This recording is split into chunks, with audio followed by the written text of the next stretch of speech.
this though, because you brought it up, and I want to ask you. And people have been asking me what I meant by when I said he did not like answering questions or being held to account from people like me. And so some people took it to mean a racial thing. I meant someone who has a different worldview. But since people raised it and you said what you said, do you think that he was uncomfortable? I didn't want to go there. Do you think he was uncomfortable sitting in front of a gay black guy? Probably more gay than black, I would think. I hate to say that, but I don't know. I mean, having to answer questions from... I don't think he likes control beyond himself. And so it doesn't matter who's exerting it. I don't think he much likes Joe Biden either, right? A white guy, right? Yeah. So I think he doesn't like anybody in a position of control of him, because I think he probably had a youth. Now, again, not an excuse. Everyone's like, oh, he talked about it very briefly. I had a hard youth. Guess what? I had a hard youth too. So I'm sorry to tell you, everyone has a hard. I did too. Many people, not everybody. Yeah. You know, I don't sit around. And one of the things that I think you did really well there, which could even be stressed more, was he was talking about we have to get over it. Like, we did get over it. He goes, well, you're successful. He threw that in. Did you hear him say that to you? Course. Well, you overcame it. Like, why do we have to overcome it? Right. Like, why is this a tax? Why do I have a tax because I'm gay? Why do I have a tax because I'm a woman? Like, we do overcome it, but why in the world do we have to? Like, why isn't it? It would be really nice if we were all judged on our character and our results, but that's just not the case. It's just simply, and then we don't want to whine about it, because we don't whine about it. What we want to say is, just notice some people are starting from third base and some people are starting from home. Right. And that's the way it goes. Well, it's the point about the pilots, right? I mean, more, as you said, white guys have crashed planes. And also, it's it's as simple as this. Empathy. About having empathy for other people. Like, you know, I would say, okay, great, you know, you've had all these things, you've had all of these opportunities, I think I said an ease in society that the way many people don't, many people of color and women, he doesn't see that. But yet here I am, this person who's an African American, who is a descendant of a slave, found some way to empathize in that interview with Elon Musk by relating to him on depression, or, you know, possibly, you know, him being vulnerable in some sense of his emotional maturity or some sort of mental health issue.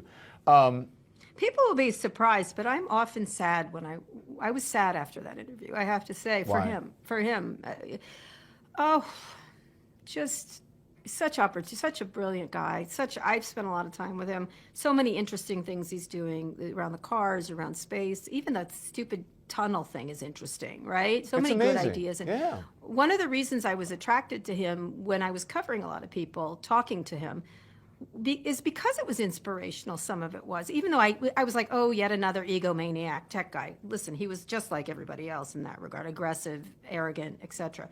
But he was handling big ideas, and that was great. That was really great. And so when you see him indulge in just, you know, random weirdnesses, you're sort of like, what a waste of a great mind. And I don't mean he's the greatest mind, because these people think they're geniuses and can't be touched. I often called him Jesus to his face, like, listen, Jesus, like, but he was, you know, what a potential. And listen, he's done a lot. He's done a lot of things. And right now, he died, there would be a plus with the cars and everything else. But boy, why tarnish this? For what? For what precisely? Is there any, you said you found yourself feeling sorry for him, but listen, I think people will say, I know how Kara Swisher feels about Elon Musk. I know. Was there anything positive in there in the interview? And I don't mean from... The recent episode of The Don Lemon Show, which featured Kara Swisher, attempted to paint Elon Musk as a racist. The exchange between Lemon and Swisher brought to light not only the nature of journalism in the face of powerful figures, but also showcased a display of journalistic drama that distracts from substantive discourse. Why is it that when people like Don Lemon have a disagreement with someone on an issue like censorship, they tend to accuse others of motives other than just having a difference of opinion? It should be noted that Don Lemon considers himself a journalist. If there is anyone who should support freedom of speech, it is a journalist. They rely on this principle to be able to practice journalism and not be censored, or in the extreme, like Julian Assange, be thrown in jail for their journalism. It is true that people like Don Lemon have little to worry about because they toe the line of the elite prevailing narrative. But nevertheless, it should be noted that any real journalist would be a stanch supporter of the First Amendment. Lemon's approach to Musk came across as less about uncovering truth and more about establishing a power dynamic, gaining followers, getting back in with the elites at CNN, and now playing into unfounded accusations. It is one thing to pose challenging questions in the pursuit of accountability, but the essence of the segment felt like it was steering towards sensationalism rather than fact-finding. This serves no one, certainly not the viewer seeking enlightenment on the pressing issues of our time. Elon Musk, a visionary entrepreneur who has disrupted industries from automotive to aerospace with Tesla and SpaceX respectively, has demonstrated an overwhelming commitment to innovation and the advancement of humanity. His work, intrinsically tied to the public interest through solar energy, electric vehicles, and space travel, is a testament to his focus on creating a sustainable future for all. Accusing a figure of Musk's ambition of something as vile as racism should require a burden of proof that wasn't provided in the exchange.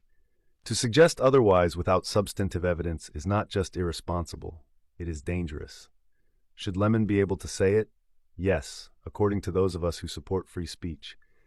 According to Don Lemon, though, his own accusations should not be allowed if deemed misinformation by the elite or tech billionaires like Elon Musk.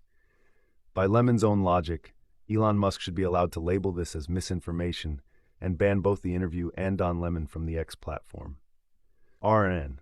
This is the point. Don Lemon reaps the benefits of the First Amendment and the anti-censorship policies Elon Musk and X promotes, while Lemon decries them. The portrayal of Musk's interaction as U21 childish and petulant U21 by Swisher misses the mark. It reveals a deeper bias that fails to recognize the autonomy and discretion leaders like Musk possess in choosing their platforms of engagement. Such characterizations cater to a narrative that paints Musk in an adversarial light, without substance to back it. In reaching for moments of conflict or seeking to lick him up and down, as Swisher put it, the segment drifted from objective reporting into a territory that borders on the personal vendetta. This style of journalism does not serve the truth, but inflates personal egos and reinforces polarizing discourse. It calls into question whether these are journalist or elitist, establishment pundits that don't support freedom of speech because they know their views will always be in line with the powers that be.